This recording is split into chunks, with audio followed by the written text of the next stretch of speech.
The casket is small, too small. That's the first clear thought that forms in my mind as they begin lowering Caleb into the earth. My 9-year-old son's final resting place. My hands won't stop shaking. I've tried everything, pressing them flat against the fabric of my black dress, locking my fingers together until my knuckles ache and blanch, even hiding them deep inside my coat pockets. Nothing steadies them. The tears keep falling in silent streams down my face, and I've stopped trying to wipe them away. Each mechanical hum of the lowering device twists my stomach tighter, and my legs feel weak, threatening to collapse beneath the crushing weight of reality.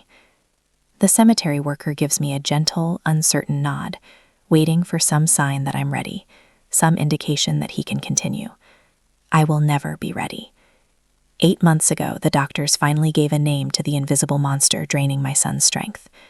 A rare blood disorder, they said, as if the clinical label could somehow soften the terror wrapped inside those words. Caleb handled the diagnosis with a quiet courage that shattered me. His small face had been solemn but brave as the doctor described the treatments ahead. "Will it hurt?" he had asked, his voice steady despite the fear in his eyes. "Sometimes," the doctor admitted, "but we'll do everything we can to help you." He never once complained, not through 8 long months of needles piercing fragile veins, endless transfusions, or medications with complicated names I could barely pronounce. Even when raging fevers consumed him and left his tiny body trembling beneath sterile hospital blankets, he would look at me with those eyes so much like his father's and whisper, "I'm okay, Mom, don't worry." And now I stand here alone beside his grave, the absence of those who should be beside me cutting like a blade. Their absence feels like a second loss layered over the first. My parents should be here. My sister Victoria, who once promised she would always stand by us, should be here. Melissa, my best friend since 3rd grade, the one who held me together through my divorce, could not even spare a moment to attend today. My hand drifts to my phone before I can stop myself, a reflex born from years of reaching out for support that no longer exists. The moment the screen lights up, regret follows. Victoria's social media page loads automatically. Images from her engagement party at the Grand Horizon Hotel fill the display, happening right now at this exact moment. She stands smiling, a glass of champagne lifted high, a diamond ring sparkling brilliantly on her finger. Our parents beam proudly beside her. The timestamp shows the photo was posted 20 minutes ago. 20 minutes ago, while I stood listening to a minister attempt to summarize a life far too precious for words. "Are you doing all right, dear?" I lift my gaze to find Angela, my elderly neighbor, standing beside me. Her fragile hand rests gently on my arm, her eyes shining with genuine compassion. For 18 months, she brought warm, home-cooked meals when exhaustion left me unable to prepare food. She sat beside Caleb so I could shower or sleep. She never once treated his illness like an inconvenience or a burden. "They didn't come," I whisper, my voice barely audible. "Not one of them." Memories of Caleb's laughter flood my mind, the real laughter from before the illness stole his strength.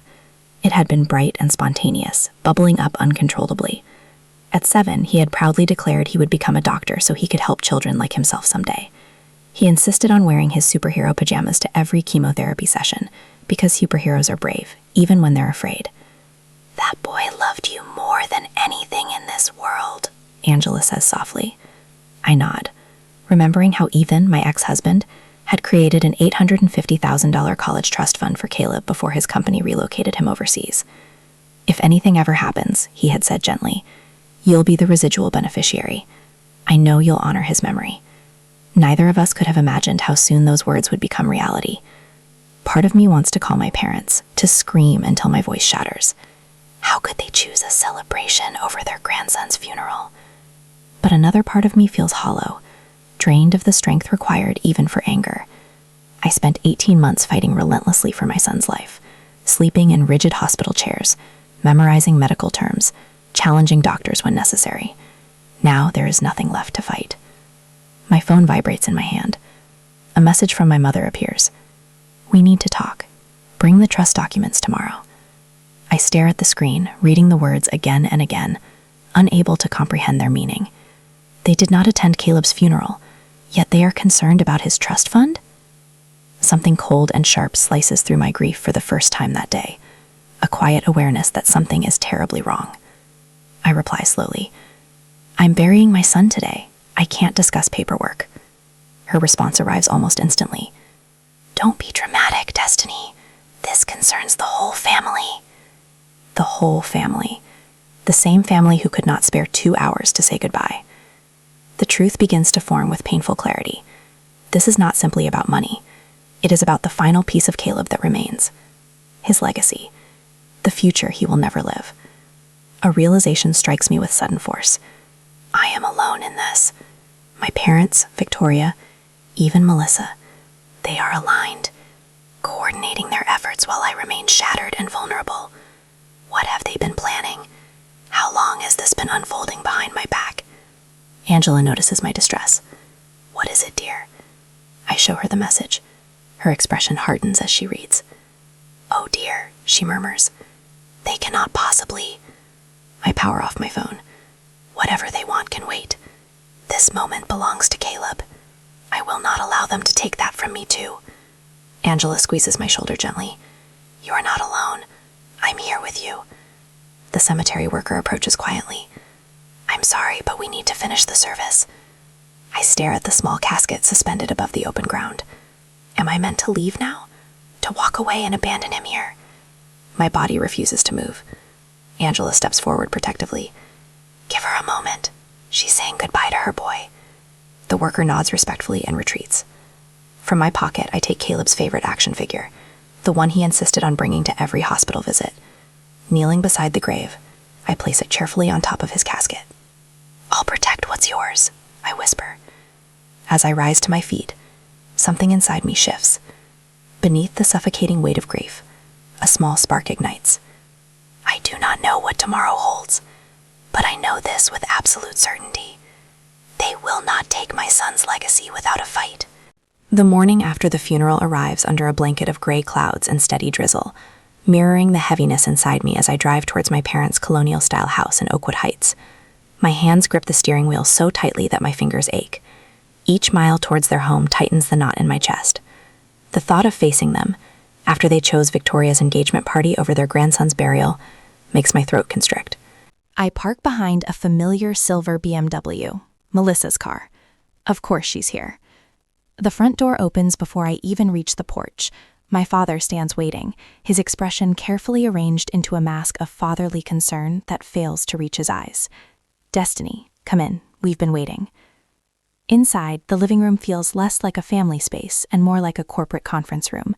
Victoria sits elegantly on the cream sofa, posture flawless, legs crossed neatly at the ankle, her blonde hair arranged in a perfect chignon. Melissa sits beside her, suddenly fascinated by her fingernails when I enter. My mother stands near the fireplace, one hand resting on a framed photograph of our smiling family, a staged illusion. No one mentions Caleb. No one expresses sympathy. My father walks directly to the coffee table, where a folder lies prepared, documents arranged with meticulous precision. "We need to reassign the trust with Victoria as trustee," he states, sliding the papers toward me. "Sign here and here." I do not reach for the pen. "What are you talking about?" Victoria leans forward. "Destiny, you're not in the right emotional state to manage this amount of money. We're trying to help you." My mother approaches, her voice dripping with artificial gentleness. "You've always been impulsive with finances. Remember that boutique idea after college? Thankfully, your father guided you away from that mistake." I glance at Melissa, searching for any trace of the friendship we once shared. She briefly meets my eyes, then looks away. "We've already consulted Ethan's lawyer," my father continues. "Given your mental condition, he agrees this is the most sensible approach." The words strike like blows. Among the documents, I notice references to mental competency evaluations. Another paper reveals legal research on trust law, dated 14 months earlier, when Caleb first became ill. "You planned this while he was still alive?" I whisper. "While I was sitting beside his hospital bed, you were figuring out how to take his money if he died?" Victoria exhales dramatically. "You're being irrational. That's precisely why we're concerned." My father produces another document. "If you refuse to cooperate, we'll petition the court for guardianship. They will recognize that your grief has impaired your judgment." The full magnitude of their betrayal becomes undeniable. They dismissed Caleb's symptoms for months, insisting I was exaggerating his condition. Now I understand why. They were positioning themselves for this outcome. Memories rearrange themselves under this new understanding. My mother dismissing early symptoms as minor, my father discouraging specialized treatment, Victoria refusing hospital visits. I notice renovation blueprints partially hidden beneath the trust papers, plans for Victoria's new home, an extravagant kitchen remodel, a luxury pool. You never even visited him, I say quietly. Victoria lifts her chin. We all process loss differently. Some of us simply cope better.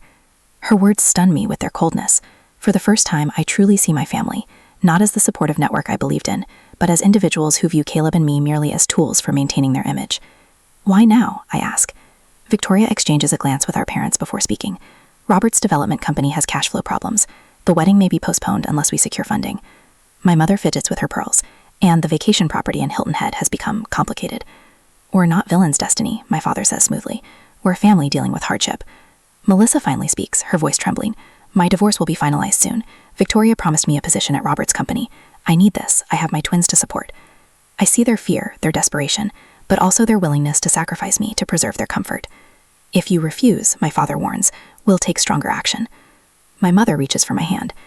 After everything we've done for you and Caleb? A bitter laugh escapes me. What had they truly done? I gather the documents and return them to the folder. I need time to think. I leave despite my father's command to stay. Outside, I collapse into my car, overwhelmed. A message from Angela appears. How did it go? I'm here. Then another call from Ethan's parents, their voices filled with genuine grief and love for Caleb. After hanging up, I remember Ethan's words when establishing the trust. If you ever need guidance, contact Richard Donovan. He's the best trust attorney in the state. For the first time, hope flickers. I am not entirely alone. Later that day, I sit in Richard Donovan's polished office, clutching my documents. He reviews them carefully, expresses sincere condolences, and reveals Ethan's written statement of intent, protecting Caleb's future and ensuring my security. He shows records of my family's inquiries about the trust long before Caleb died. They cannot legally access the funds, he explains. The trust is protected. 2 days later, I sit in Riverside Coffee, a sealed envelope before me. My family gathered across the table. Angela waits nearby, ready if needed. Richard remains on standby. Victoria immediately reaches for the envelope. So you've signed the papers? I place my hand firmly over it. Before anything else, I want to know why none of you attended Caleb's funeral. My mother sighs. Victoria's engagement was planned months in advance. It was your grandson's funeral. We grieved privately, my father insists. I lay out photographs, images from their celebration posted while I buried my child. Then I present the trust documents. Ethan's wishes are clear. The funds belong to Caleb's legacy. Victoria's composure finally shatters. You don't deserve that money. You'll just waste it. Her voice rises, drawing attention from nearby customers. Lower your voice, my mother hisses. Why? I ask, looking directly at Victoria. Are you worried people will hear how you tried to take advantage of your grieving sister? How you couldn't be bothered to attend your nephew's funeral but want his college fund? Victoria stands abruptly. This is ridiculous. We're trying to help you. I don't need your kind of help, I say, gathering the papers back into the envelope. I'm not signing anything, ever. My father leans forward, voice low and threatening. You're making a mistake, Destiny. We can make things very difficult for you. You already have, I reply, standing. For my entire life. But not anymore. I walk out, feeling their stares burning into my back. Outside, Angela waits in her car, window rolled down. When I slide into the passenger seat, she gives me a proud smile. You stood up to them. Good for you. My phone rings, Richard calling for an update. How did it go? He asks when I answer. Do we need to prepare for immediate legal action? I describe the confrontation while Angela drives us away from the coffee shop. Richard listens carefully, then confirms we're in a strong position legally. They'll likely try something else, he warns, but you've established boundaries, which is critical. After we hang up, another call comes through. Ethan's parents. They offer to fly in from Arizona to testify about Ethan's intentions if needed. We always knew Caleb's care was your priority, Ethan's mother says. We'll support you however we can. A text message follows from Mark, my former coworker who visited Caleb regularly during his hospital stays. Angela told me what's happening. Whatever you need, I'm here. For the first time in weeks, I feel the weight on my chest lighten. I'm not fighting alone anymore. In Angela's driveway, I take a moment before getting out of the car. I touch Caleb's photo on my dashboard, his last school picture, taken before he got a hand. You did wonderfully today. I nod, staring at the horizon. But they won't give up easily. They'll try something bigger next. And we'll be ready, Angela says firmly. You're not alone anymore, Destiny. I take a deep breath, feeling something unfamiliar building inside me. Not just grief, not just anger, but resolve. They couldn't be bothered to say goodbye to my son. They won't get to decide what happens to his legacy. 3 days after the coffee shop confrontation, I spread documents across Richard Donovan's mahogany desk, my hands steady as I arrange them into neat piles. Grief still pulses beneath my skin, but something else has emerged alongside it. a cold, clear objectivity that surprises me with its intensity. They'll file for guardianship, Richard says, tapping a finger against a legal brief. His office smells of leather and old books, the kind of place where battles are planned rather than fought. They'll try to prove you're mentally unfit due to grief. It's their clearest path to the trust. I nod, studying the timeline. I've created 18 months of Caleb's illness mapped out in excruciating detail. Victoria never does her own dirty work. She'll use Mom and Dad as the petitioners, maybe even Melissa. Smart observation, Richard says, genuine respect in his voice. We need to document every interaction since Caleb's diagnosis, every hospital visit you made, every appointment they missed. I pull out my phone, opening my calendar. I have records of all appointments. I can prove I never missed a single one. My voice catches slightly. Not even the day after Ethan left abroad. Richard makes a note. And your parents, Victoria? 0 visits. Not when he was diagnosed, not during the 3 weeks he spent in isolation after the bone marrow treatment failed. The memory stings, but I push through it. Not even when the doctors told us there was nothing more they could do. Document it all, Richard says. We don't move yet. We prepare. We gather evidence. We anticipate their attack. When they come, and they will, we'll be ready. I run my finger along a hospital bill, remembering how I'd learned to decipher medical codes and challenge insurance denials, how I became Caleb's advocate when no one else would. 8 months of treatments, and not one visit from them. Not one. Richard leans forward. Destiny, I need you to understand something. This isn't just about proving you're mentally competent. It's about proving they never cared about Caleb, only his money. The words hurt, but the truth in them steadies me. Then that's exactly what we'll prove. Over the next hour, we sort through financial statements, showing my meticulous handling of Caleb's medical expenses. Richard brings in a notary to witness my signing of affidavits. The preparation feels like building armor. Each document another plate of protection around Caleb's legacy. They'll claim your grief makes you unstable, Richard warns. We need to counter that narrative before they can establish it. Angela has kept a journal, I say, surprising myself with this knowledge. She documented every time she helped with Caleb during his illness. She told me yesterday. Richard nods approvingly. Perfect. A neutral third party's observations will carry significant weight. I pull out my notebook. I've also contacted Caleb's primary oncologist and his school teacher. Both are willing to provide character statements. Excellent, Richard says. Now, what about Ethan? His intention when creating the trust could be crucial. I called his parents last night. They're coordinating with his attorney to document his original intentions. The words come easily now, each strategic move clear in my mind. And I've installed security cameras at my house. If they try to confront me again, it'll be documented. Richard makes a note.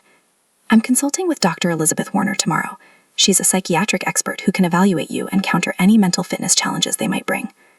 I hesitate before sharing my next thought. I've been collecting screenshots. Every time they dismissed Caleb's illness as nothing serious. Every text where they claimed I was overreacting. My voice hardens. They created a pattern of minimizing his condition while simultaneously planning to take his trust fund.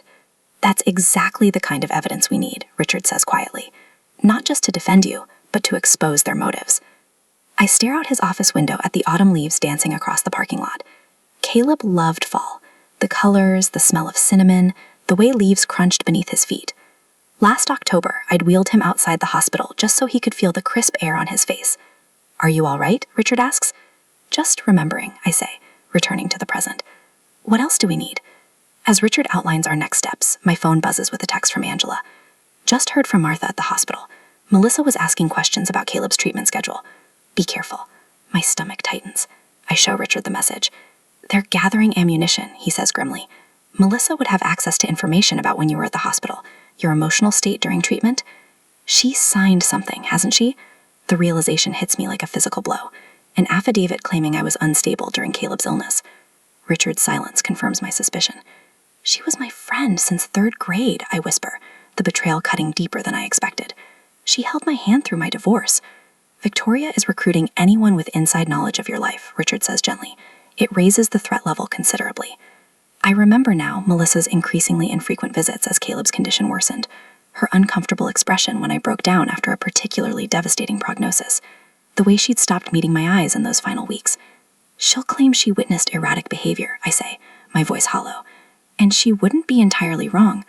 I did fall apart sometimes. Who wouldn't?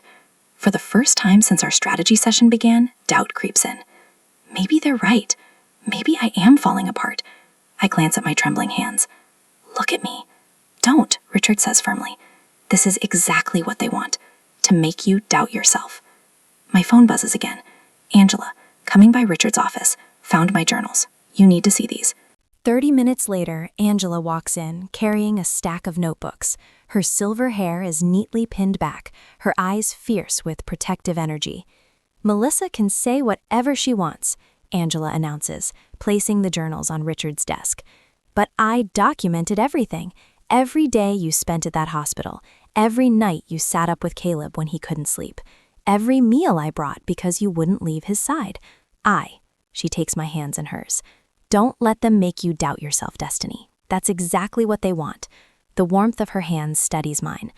I look from Angela to Richard, then to the mountain of evidence we've accumulated. My son's legacy protected by truth, documented fact by documented fact. You're right, I say, straightening my shoulders. I need to prepare for character assassination, not just legal challenges. As I organize Angela's journals into our evidence pile, I realize we're building more than a legal defense.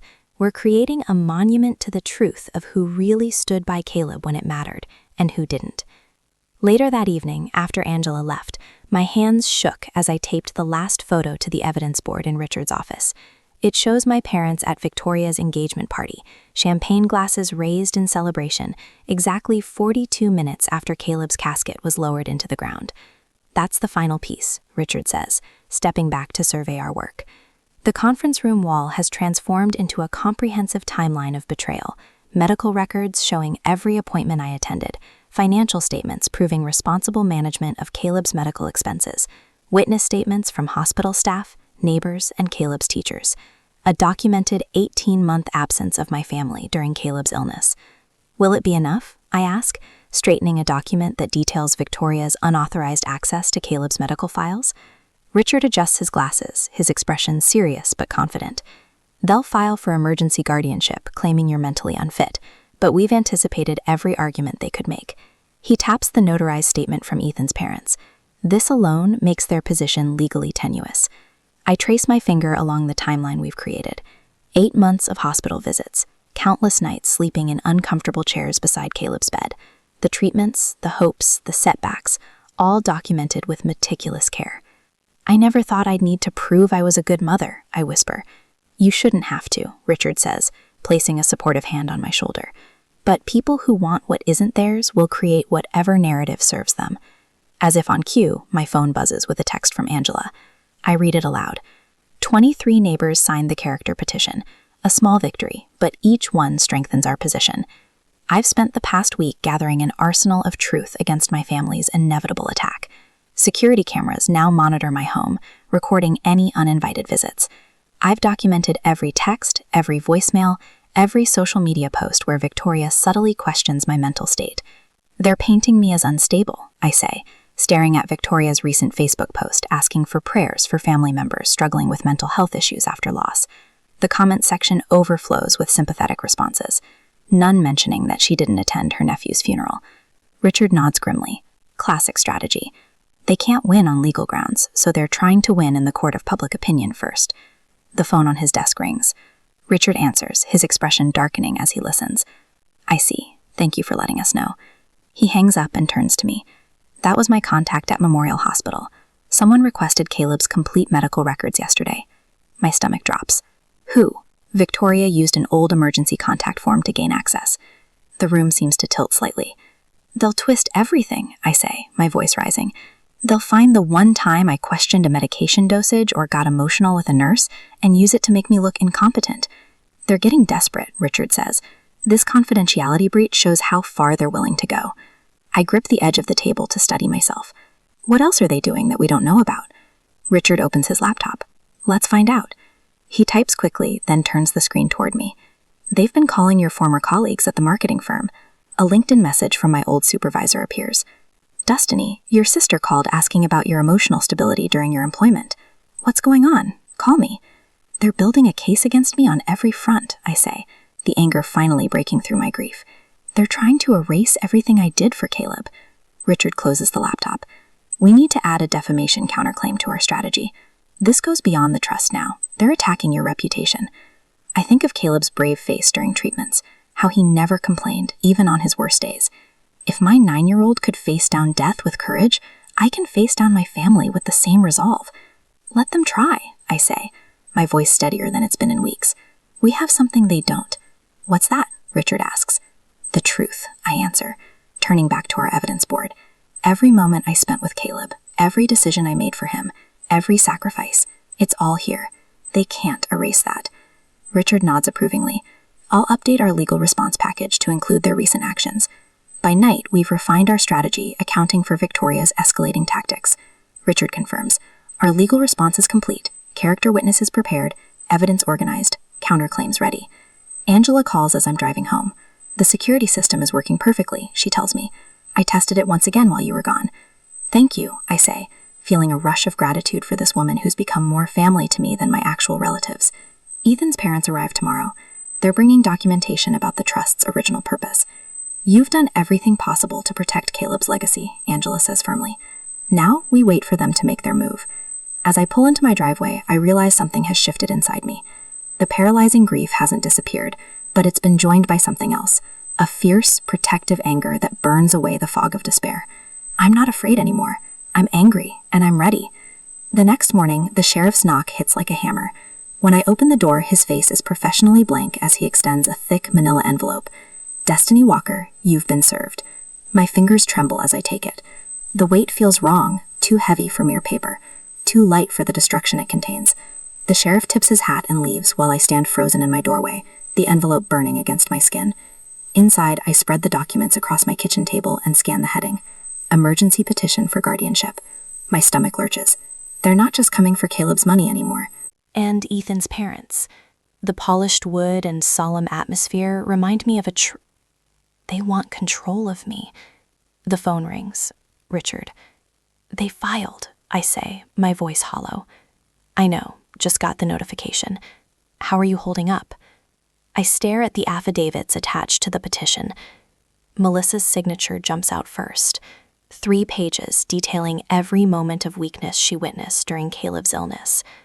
The times I forgot to eat, the night I sobbed uncontrollably in the hospital hallway, the morning I couldn't remember if I'd taken my own medication. They've twisted everything, I whisper. They quoted his medical records, things I told the doctors in confidence. Victoria shouldn't have had access to those files, Richard says, his voice hardening. That's our countermove.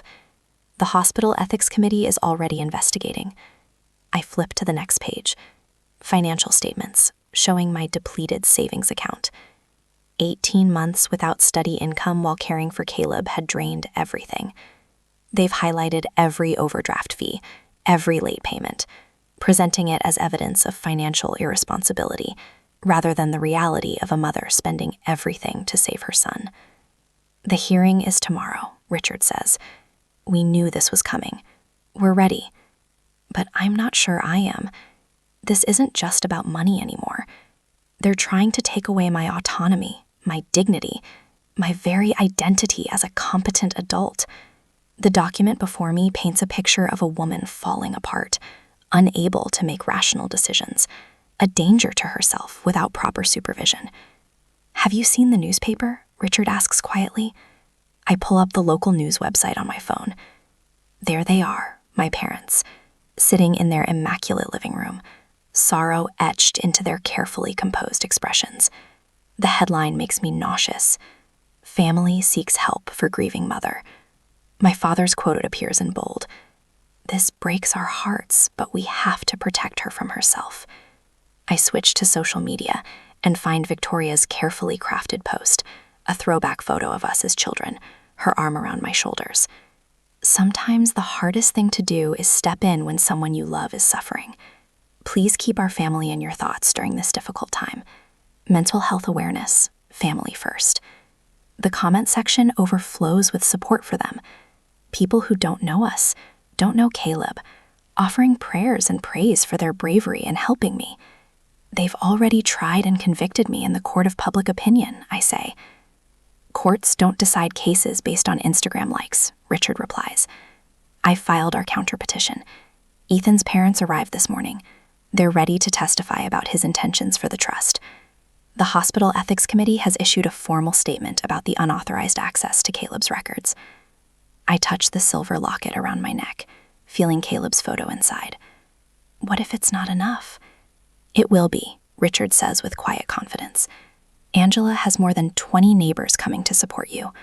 Your former supervisor has submitted a statement about your professionalism, and Dr. Levine, Caleb's primary physician, has provided an affidavit praising your medical decision-making throughout his treatment.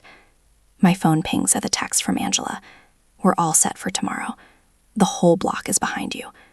For the first time since receiving the sheriff's papers, I feel something beyond fear, a spark of determination, fueled by the absurdity of their claims. They weren't there, any of them. Not for one chemo treatment, not for one blood transfusion, not for one night when Caleb's fever spiked to 104, and I thought I might lose him right there in the pediatric oncology unit. I've also submitted the security footage, Richard continues, showing Victoria and your mother trying to enter your house last week when you were meeting with me.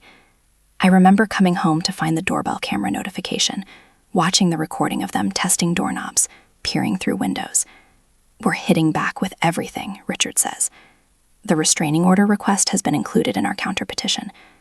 I look at the documents spread across my table, their lies printed on legal letterhead, made official with court stamps and case numbers.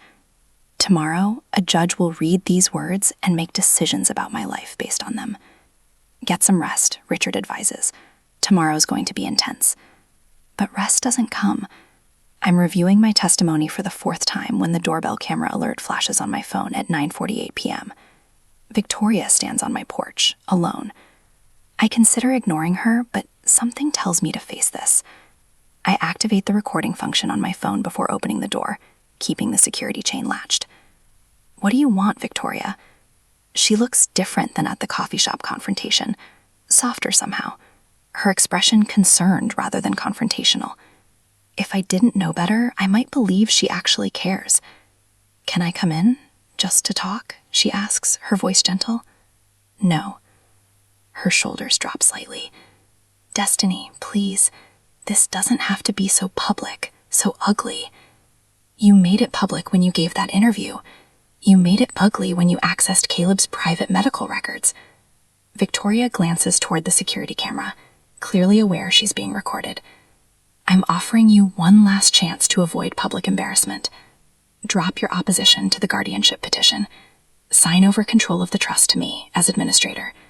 We'll withdraw the petition, and no one ever has to know about your episodes. The word hangs between us like poison. Episodes? The night you called Melissa at 3 a.m., hysterical about Caleb's breathing? The time the hospital nearly called child services because you couldn't remember when he'd last taken his medication? Her voice remains sympathetic, but her eyes are cold.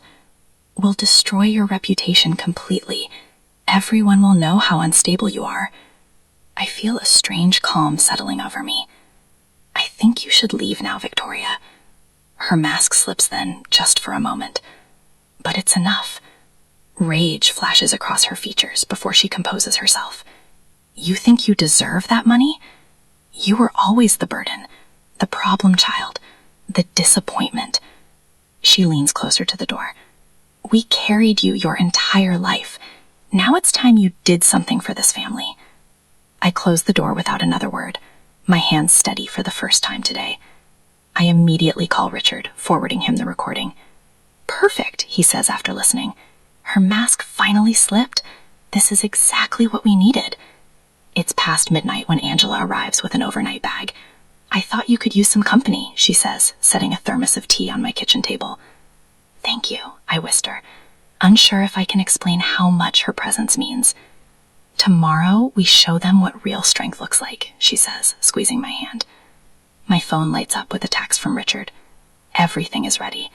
Ethan believed in you. So do we. I can't sleep, so I sit in Caleb's room instead, holding his favorite stuffed dinosaur. The glow-in-the-dark stars we stuck to his ceiling still shine faintly. I take out my locket and open it to see his smiling face. Tomorrow is for you, buddy, I whisper to his photo. For your legacy. For the first time since the sheriff knocked on my door, I feel something beyond fear or determination. I feel ready. The next morning, I enter the courtroom with my head high, flanked by Richard, Angela, and Archer, a temple where truth should matter more than performance. Victoria, my parents, and Melissa sit on the opposite side, their faces arranged in expressions of practiced concern. My stomach knots as I take my seat.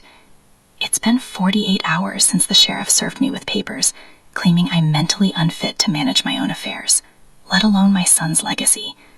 Richard squeezes my arm gently as we settle at the defendant's table. All rise for the Honorable Judge Marion Peabody.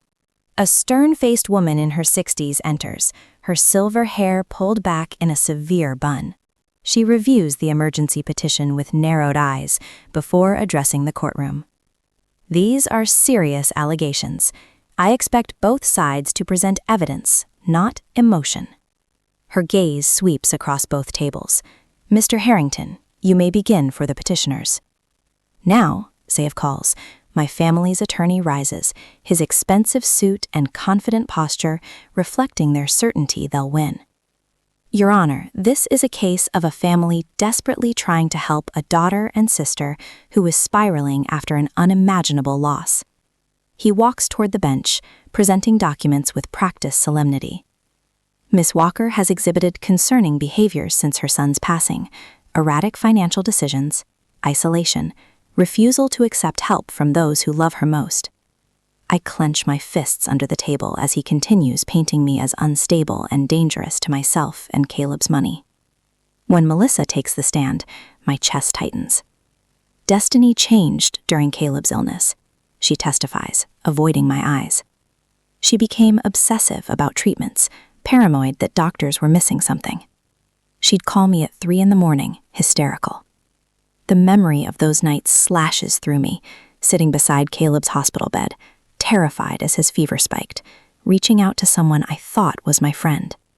My isolation wasn't paranoia, it was abandonment by the people testifying against me now.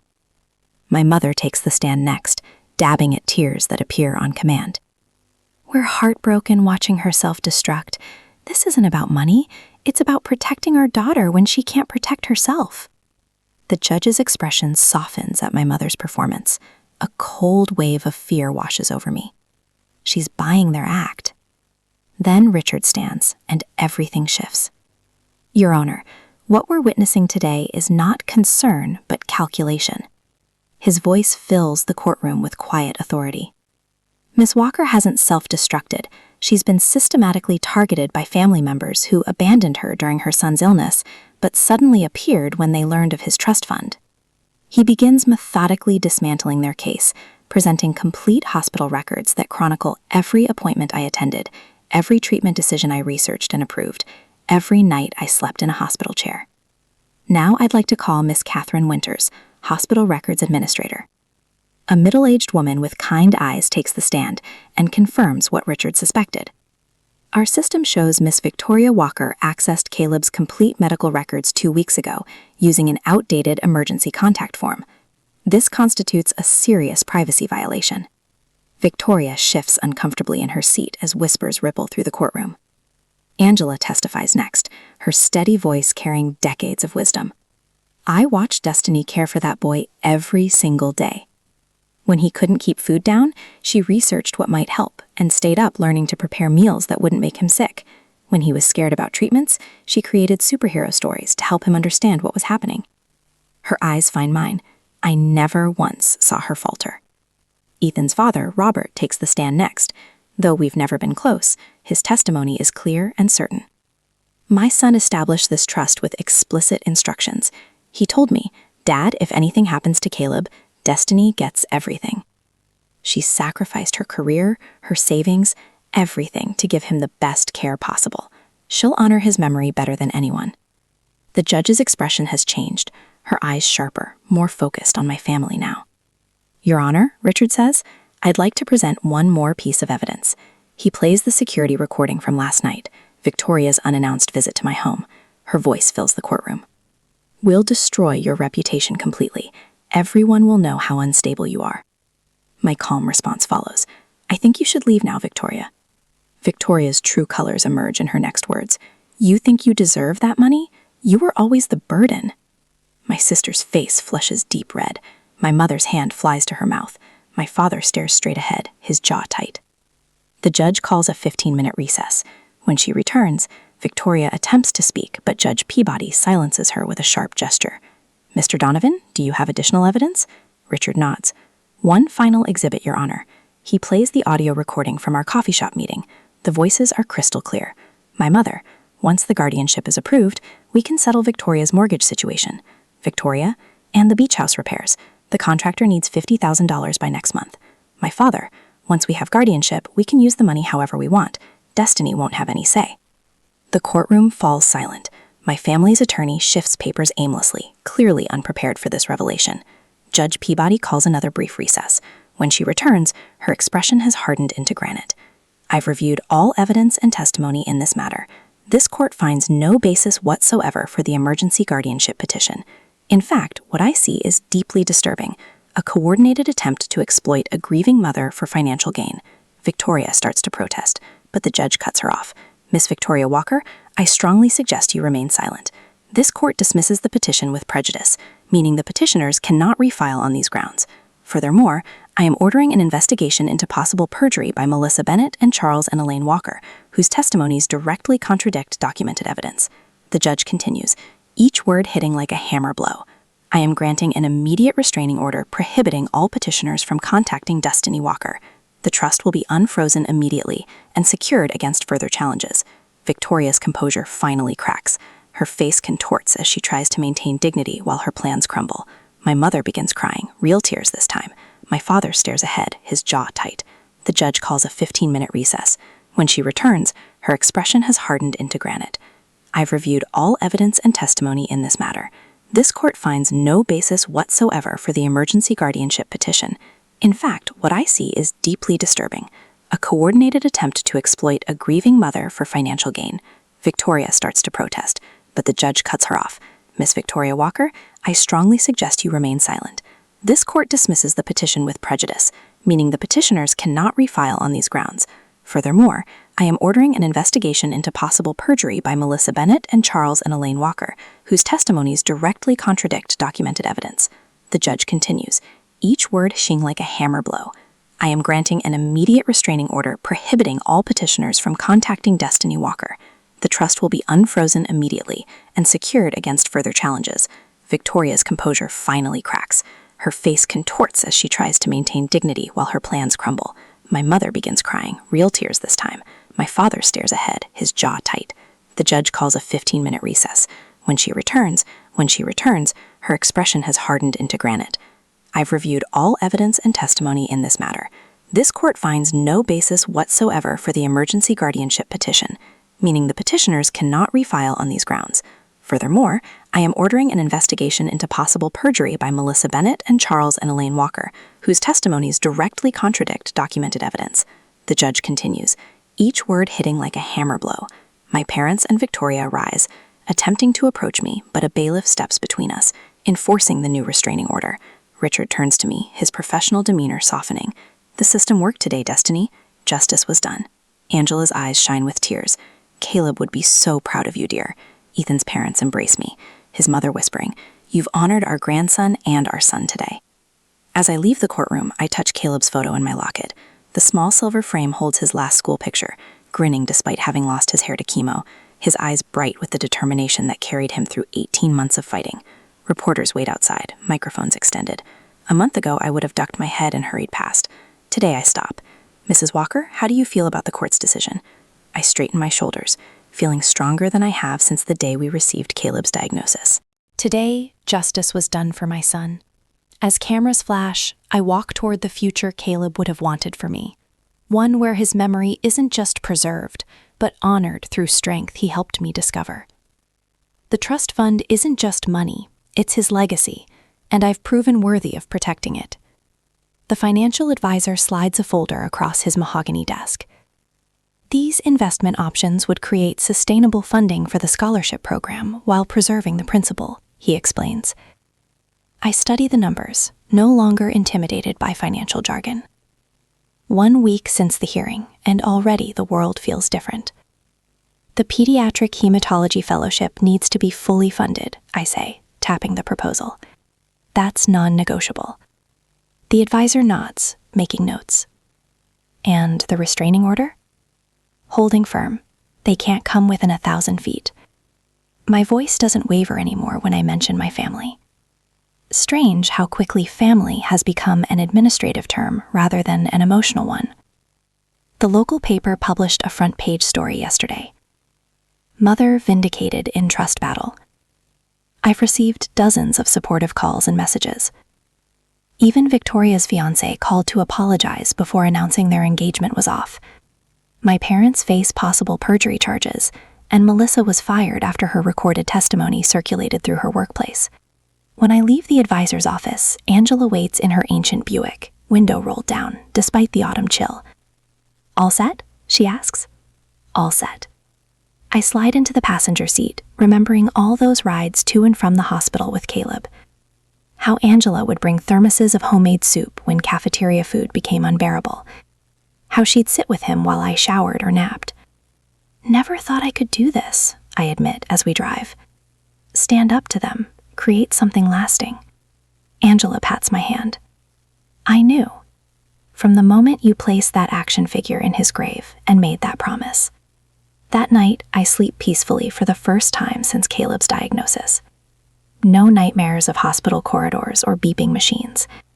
Instead, I dream of Caleb laughing, whole and strong, running through sunlit fields. Richard calls the next morning. The foundation paperwork is filed. The trust is locked down tight. Not even the Supreme Court could touch it now. My neighbors organize a meal train. Every evening, someone appears at my door with casseroles, soups, fresh bread. Small kindnesses that would have overwhelmed me with gratitude before now feel like confirmation of something I'm slowly beginning to understand. Family isn't always blood. I pull out a photo of Caleb, not a hospital photo, but one from before. At the beach, his smile wide beneath a baseball cap. For the first time, I can look at it without dissolving into tears. I know what to do with your legacy now, buddy, I whisper. 6 months later, I stand in the pediatric blood disorder unit where Caleb spent so many hours. The walls are brighter now, painted with underwater scenes that Caleb would have loved. A plaque beside the nurse's station reads, Caleb Walker Memorial Wing. A young nurse approaches, extending her hand. I'm Jennifer Abrams, the first Caleb Walker Scholar. I can't thank you enough for this opportunity to specialize in pediatric hematology. Caleb would have been thrilled, I say, and realize I'm smiling as I speak about him. Not the tight, painful smile of someone holding back tears, but a genuine expression of joy at his memory. He wanted to be a doctor himself someday. The foundation is making such a difference, Jennifer says. 3 families have received emergency housing assistance already. The Caleb's Legacy Foundation now supports families facing the same battles we fought. Covering expenses insurance won't. Providing emergency housing near hospitals. Funding specialized training for pediatric nurses. Each board meeting brings new possibilities for expanding our reach. Angela serves as volunteer coordinator, organizing a network of people who provide meals, transportation, and childcare for families with hospitalized children. Richard handles all legal matters pro bono, ensuring the foundation's stability. You've created something beautiful from something tragic, Ethan's mother tells me during her monthly visit. She and her husband have become grandparent advocates, helping other grandparents navigate the medical system when their grandchildren fall ill. I find myself speaking at support groups, mentoring parents new to the terrifying world of childhood chronic illness. The first step is believing you can do this, I tell them. The second is knowing you don't have to do it alone. My voice no longer shakes when I speak in public. My hands no longer tremble when I sign documents. The woman who stood frozen at her son's grave has become someone else entirely. Someone stronger. Someone Caleb would be proud of. 1 year to the day after Caleb's funeral, I return to the cemetery. The path feels different under my feet. No longer a march toward unbearable grief, but a purposeful visit to a place of connection. I place fresh flowers by his headstone, tracing the letters of his name with my finger. The morning sun warms the granite. "Excuse me," a voice calls. A woman approaches with a little girl around 7, holding her hand. "Are you Destiny Walker?" I nod, standing to greet them. "I'm Sarah Mitchell. This is my daughter Emma." The woman's eyes shine with unshed tears. "Emma was diagnosed with the same condition as your son last year. The specialist funded by your scholarship program found a treatment protocol that worked when nothing else would. Your son's legacy saved my daughter's life." Emma steps forward, shy but determined. "Thank you for helping me get better." I kneel to her level, seeing in her face the future Caleb never had. "You're very welcome, Emma." Standing again, I share Caleb's story, not with pain, but with pride. "Fighting for his legacy transformed me," I explain. "I found strength I never knew I had." Sarah listens intently. "The foundation is expanding?" "Yes, we're funding research in rare blood disorders starting next quarter. Angela's joining the board officially, and Richard's structuring the research grants. Ethan's parents are heading up the grandparent advocacy program." When they leave, I reach into my pocket and pull out Caleb's favorite action figure, the same one I'd placed in his grave a year ago. The cemetery worker had retrieved it for me after the service, understanding my immediate regret at parting with it. I place it gently against his headstone. "I kept my promise, Caleb. Your legacy is safe and growing stronger every day."